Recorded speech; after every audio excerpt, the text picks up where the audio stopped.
Hey guys, this is Austin, and today I'm here with some PS4 gameplay. To kick things off, we've got Killzone Shadowfall, which is the big exclusive PS4 launch title.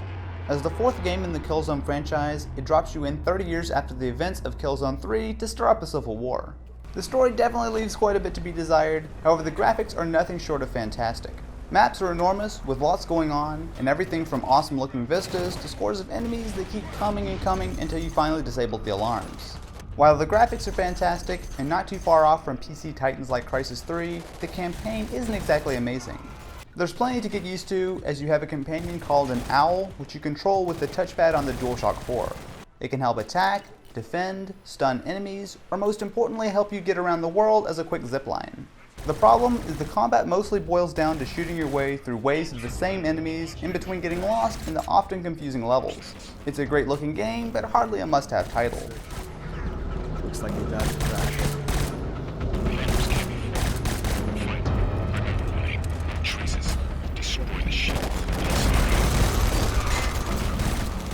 A surprisingly fun game is Need for Speed Rivals. Set aside the groan-inducing, over-the-top story and dialogue. We go where we want, when we want, as fast as we want. You may call us thugs. And you'll find it's a fun, arcade-style open-world racing game. You play as either a racer or a cop, and both modes are solid, but the real fun with Rivals is the free roam. You'll find things to do basically everywhere, whether it's outrunning your friends through speed traps or getting into a race or pursuit. What's nice is that you've got a lot of freedom. Even in the middle of a race, you can peel off and go get in a chase. Online players show up in your world too, and it's a lot of fun getting into a big cooperative game. Graphically, Need for Speed Rivals looks great on the PS4.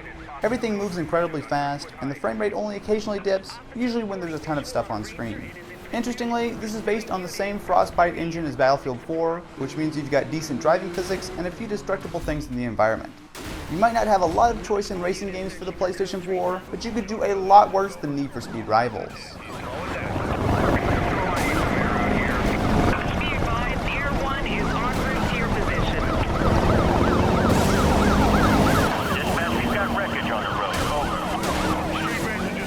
One of the most hyped games of 2013, Battlefield 4, makes an appearance on the PS4.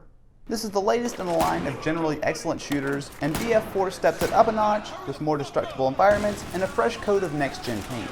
Visually, it's not too far off from running the game on a PC, which means lots of high-res textures. In fact, the install is well over 30 gigabytes. Gameplay is similar to Battlefield 3, with a fairly short campaign and an only slightly interesting story.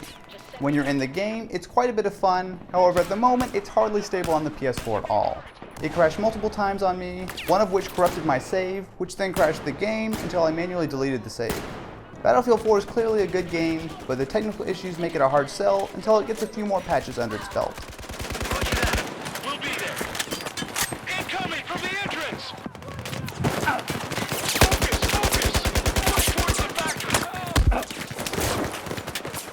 Out of all the PS4 launch titles, one of my surprise favorites is the indie title Resogun.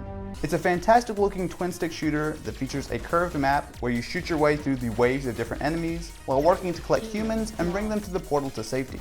It's a simple yet incredibly fun idea for a game, and Resogun nails it with solid, easy to learn controls and visuals that look flat out awesome on the PS4. Best of all, it's a free game right now if you have PlayStation Plus.